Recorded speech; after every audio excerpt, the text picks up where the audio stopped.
je suis un de ceux qui pensent que sur le fond du problème à Hong Kong, ce sont des problèmes socio-économiques qui ne sont pas récents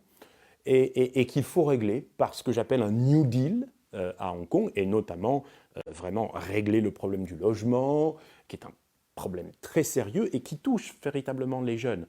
Si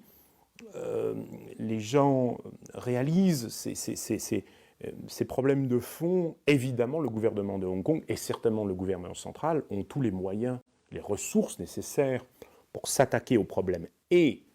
parce qu'il faut toujours un horizon, ça c'est dans l'immédiat, un New Deal pour Hong Kong, et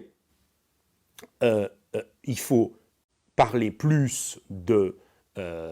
Greater Bay Area, qui est absolument fondamentale, l'articulation au XXIe siècle de Hong Kong, Macao, Shenzhen et Guangzhou, c'est important pour Hong Kong, c'est important pour la Chine, mais aussi c'est important pour le monde, parce que ça va, et ça nous ramène aussi aux États-Unis, puisque tout le monde voit ce qui est en train de se passer à Shenzhen, le développement de Shenzhen et de sa technologie. Et cette Greater Bay Area qui va jouer un rôle constructif sur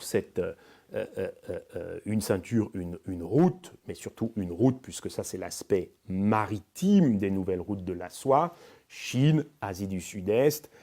océan Indien, vers l'Afrique. Et il se trouve que ce Greater Bay Area, Hong Kong, Macao, Shenzhen et Guangzhou, c'est une sorte de pivot sur ces nouvelles routes de la soie maritime. Donc, évidemment, le problème de Hong Kong, il est sérieux, il